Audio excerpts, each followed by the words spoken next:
Paz, amados. Quero ler um texto que se encontra no livro de Mateus, capítulo 6, versos 22 e 23, que diz assim: A candeia do corpo são os olhos, de sorte que, se os teus olhos forem bons, todo o teu corpo terá luz. Se, porém, os teus olhos forem maus, o teu corpo será tenebroso. Se, portanto, a luz que em ti há são trevas, quão grandes trevas serão? Nós vivemos, às vezes, procurando Deus, às vezes procurando algo bom para as nossas vidas, demasiadamente bom. E hoje eu quero trazer um assunto que nós como igreja precisamos tratar.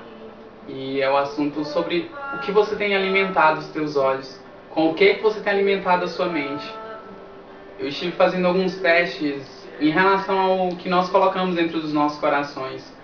E foi possível perceber que quando nós dedicamos o nosso dia vendo coisas que vão nos edificar, lendo textos que vão nos edificar, isso traz para nós um desejo de oração maior, uma sede maior por Deus, um caminho mais próximo. E foi possível perceber também, no outro dia, mexendo com coisas que enchem a nossa cabeça, mas de uma forma, às vezes, que estressa até. E isso abala um pouquinho o nosso compromisso com Deus, o nosso tempo de excelência para Ele. E nós precisamos ter os nossos olhos santos, ter os nossos olhos como luz. Nós precisamos, como servos de Deus, falar, sorrir, andar, olhar, e em tudo que formos fazer, o Senhor Jesus possa ser o alvo. Quando nós falarmos, a graça do Senhor seja sobre nós. É possível perceber o quanto está faltando servos fiéis, o quanto está faltando pessoas que se dediquem de uma forma sobrenatural ao Senhor, em serviço, em adoração, em servir o irmão, em dedicar a vida somente por causa do Evangelho, tudo por causa do Evangelho, juntamente com o Espírito Santo de Deus, nos guiando, nos dando toda a dependência, deixando que Ele purifique os nossos olhos todos os dias, e que a nossa sede pelas coisas de Deus venha aumentar, que nos tempos de folga que temos, às vezes, nós possamos dedicar a nossa vida ao Senhor, possamos declarar o nosso tempo a Ele, e parar um pouquinho de nos envolver, às vezes, em tempos que poderíamos dedicar a Deus com as coisas mundanas, com as coisas seculares, com coisas que só nos fazem ser frustrados, só nos fazem andar de uma forma contrária ao que nós imaginamos no Senhor, contrária ao que nós queremos do Senhor. E foi possível perceber que o que traz sede para nós é buscar. Porque é engraçado que quanto mais de Deus você busca, mais sede você tem. É uma sede insaciável, realmente insaciável. Porque quanto mais você tiver, mais você vai querer. E não vai cessar de buscar este mais.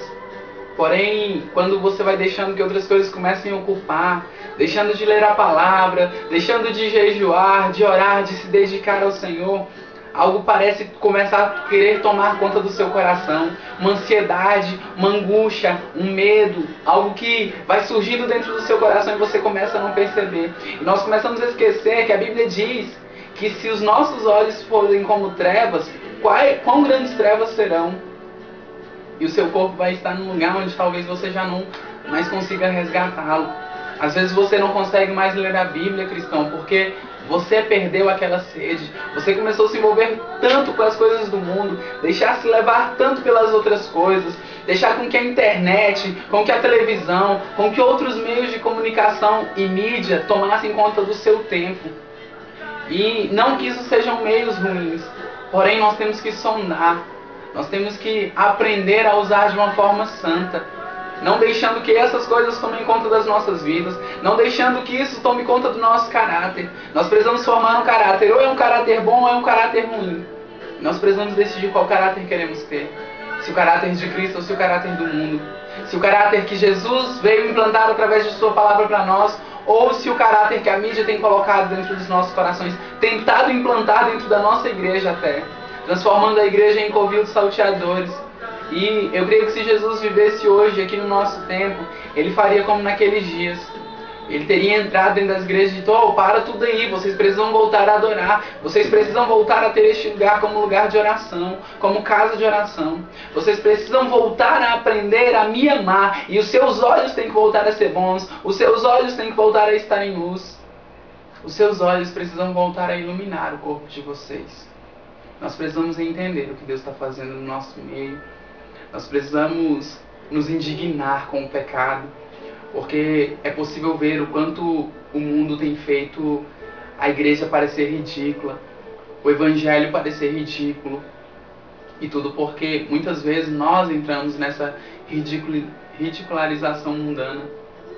Nós precisamos nos envolver mais com as coisas de Deus, como servos, como homens que não temem, que não querem falhar, que não vão parar a custo nenhum. Nós precisamos seguir o que Jesus disse para nós: tem que